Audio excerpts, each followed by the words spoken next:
Un segundo ejemplo podría ser en términos del modelo económico. ¿Sí? El problema es, ¿sí?, que algo estamos haciendo en México peor que en América Latina, que estamos a la cola de América Latina. Si vemos el crecimiento en los últimos 3 años, México es el país que tiene un peor comportamiento. Si no fuera por el terremoto de Haití, ¿sí?, nos hubiéramos ido a la cola por tercer año consecutivo.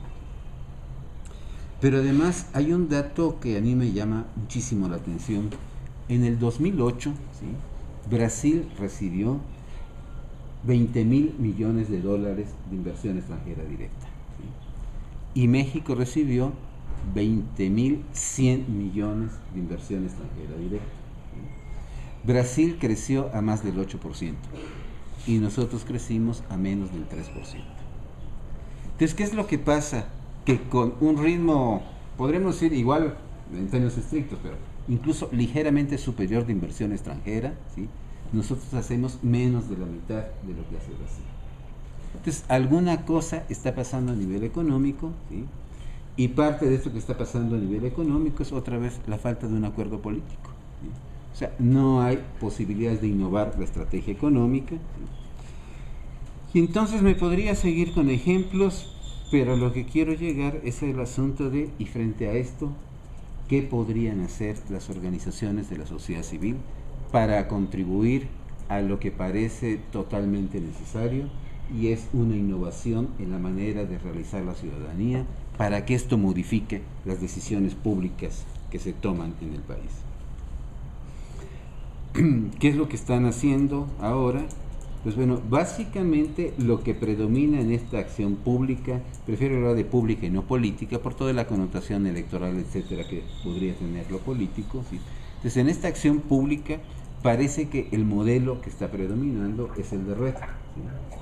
Entre las más conocidas, la red de derechos humanos, todos los derechos para todos, que siempre se nos confunde, a muchos decimos todos contra todos, pero digamos esta red de todos los derechos para todos, sí, que es, digamos, de las emblemáticas que actúa en el país, ¿verdad? Por otra parte está la red a la que hacía referencia Miguel, de la Alianza Democrática de Organizaciones Civiles, que se constituyó para participar en el espacio público. O sea, no es una red temática, sino es una red que pretende ser un instrumento de las organizaciones civiles. En términos de género hay diversas redes, porque no hay una sola. Mujeres, y así podríamos seguir enumerando, ¿sí? Pero pareciera ser que estas redes han perdido efectividad, ¿sí? E incluso no solamente que la han perdido, sino que empieza un proceso de retroceso aún en las mismas modificaciones que se habían logrado. Las comisiones de derechos humanos cada vez están más acotadas, ¿sí? La participación en instituciones tipo órganos de autoridades electorales, ¿sí? La pérdida de autoridad moral del IFE, ¿sí?, es impresionante, al grado que llevamos, ¿cuántos meses? Ya me parece que 8 meses sin que estén completos sus consejeros, ¿sí? En algunos casos, ¿verdad?, lo que han hecho algunos gobernadores es fusionar el instituto electoral con el que se encarga del acceso a la información pública, una manera de decir, si todas esas cosas raritas de participación las ponemos juntas para que no se gaste mucho en eso, ¿no? Entonces se está en un proceso de retroceso, ¿sí? Esto me parece que lo que pone en el centro del asunto es la interrogante de si es posible una articulación entre estas múltiples formas de expresión. ¿Por qué? Porque si no se alcanzara una articulación, que no tiene por qué alcanzarse, o sea, es una posibilidad, no es una necesidad histórica, como diríamos hace algunas décadas, ¿verdad? Es una posibilidad, ¿sí? Si no es eso, no veo cómo, ¿sí?, podamos hacer viable al Estado mexicano. Cuando digo Estado es en el sentido o sea, territorio, población, poder de dominación, ¿sí? O sea, no solamente al gobierno, o sea, este Estado hoy no es viable, ¿sí? Y la prueba más clara es que ni siquiera alcanza a tener lo que todos los teóricos del siglo XX estuvieron de acuerdo, ¿sí? O sea, ¿qué es el Estado? Es el que tiene el monopolio de poder de la coacción física.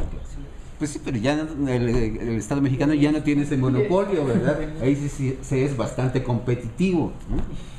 Entonces, ¿verdad? Eso habla de que un Estado no es viable. Pero tampoco es viable una economía que no crece, ¿sí? Hay algunas gráficas incluso muy interesantes. Por ejemplo, las de crecimiento de la población económicamente activa y población que se incorpora al seguro social, ¿sí? O sea, no tiene parangón una con otra. La brecha entre los que trabajan pero no tienen seguridad social crece y crece, ¿sí? Y por supuesto, ¿verdad?, que se aplican muchísimos paliativos, seguro popular y estas cosas, ¿sí? Pero lo cierto es que hoy hay un problema fundamental en el país y es la falta de ocupación. Y hay una estrategia para esto que es capacitar y toda esta idea de que no des un pez, sino enseña a pescar, etcétera, que suena maravillosa, ¿sí? Pero es solamente un dato, ¿sí? El 48.3% de las personas desempleadas y que solicitan trabajo en el Distrito Federal tienen educación media superior o más. ¿40 y qué? 48.3, ¿sí? O sea que estos tienen preparatoria y profesional, ¿sí? Y no tienen trabajo. Entonces podemos decir, bueno, es que eduquémoslo más, ¿sí? Bueno, salvo que les demos postdoctorado, ¿verdad? Pero esto no quiere decir que incluso con postdoctorado van a encontrar empleo. Entonces hay un problema estructural en la estrategia que se está planteando. Pero lo peor de todo no es eso, sino que sus edades se ubican entre los 22 y los 29 años. ¿Sí? Cuando en una conferencia con el Estado Mayor Naval les planteé este dato, les dije, y díganme ustedes cuál es la edad de los sicarios, ¿sí? Que es justamente esa. Entonces, ¿qué es lo que pasa? Se nos están juntando todos los problemas, pero a la vez están dando lugar a situaciones que uno a esas alturas, y no por exceso de pesimismo, tiene que preguntarse si son reversibles. Temas en los que están ustedes. La ruptura del tejido social que ha habido en el campo, producto de la migración, ¿sí? Se va a componer aún en la hipótesis que vuelvan los migrantes, ¿sí? Da la impresión que estos son problemas, ¿sí?, que no tienen reversa, que habría que buscar otro tipo de salidas, pero que ahora nadie tiene este otro tipo de salidas. Y entonces me parece que allí es donde están los retos fundamentales de sociedad civil. Cómo a partir de esas experiencias, que en muchos casos son locales, ¿sí?, que son regionales, ¿sí?, poder construir propuestas específicas que tengan la capacidad, por un lado, de resolver los problemas, pero por otra parte de imponerse. Porque también habría que decir, el problema de nuestro país no es de falta de propuestas, sino de falta de capacidad para imponer las propuestas viables que podrían transformar nuestro entorno. Y entonces, pues ahí esto nos fuerza, ¿sí?, a pensar la articulación como un objetivo, más bien como un medio, pero que en lo más próximo se convierte en un objetivo y que a su vez requiere otros medios. O sea, hay un déficit de estrategia. Cuando discutimos con las diversas redes, no hay problema en el diagnóstico, ¿sí?, ni siquiera en el pronóstico. El problema es en qué es lo que tendríamos que hacer. Es un problema menos de objetivos y más de estrategia. Por tanto, me parece que un reto es construir esa estrategia y que pasa por otras cosas. Por ejemplo, hacer un mapa de dónde están los actores de sociedad civil hoy en el país. Siempre decimos, es que estamos en todas partes, ¿sí?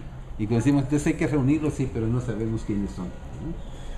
Es algo así como como la divina providencia, ¿no? Está en todas partes, pero nadie lo puede ver. No es la tierra en todo lugar, así se dice. ¿Así se dice? Entonces, por ejemplo, hacer mapeo de actores específicos, ¿sí?, hacer sistematización de experiencias. Algo se ha avanzado, sobre todo metodológicamente se ha avanzado en eso, pero hace falta todavía saber efectivamente qué es lo que se tiene, ¿sí? Y sobre todo esta capacidad de poder vincular, ¿sí?, experiencias sistematizadas, ¿sí?, con una perspectiva, digamos, radical por sus planteamientos, entendiendo por radical que va a la raíz, ¿sí?, o sea, de fondo trascendente, casi me atrevería a decir, con una perspectiva de universalidad, ¿sí? Pero que fuera muy modesta y realista en la estrategia a la que diera lugar. Casi me atrevo a decir, una estrategia básica para poder contender con las actuales situaciones del país. Pues bueno, esto es lo que se me ocurría, que podrían ser tal vez algunos temas de intercambio, ¿sí? Como siempre, no cumplí mi promesa que sería en 15 minutos, ¿verdad? Pero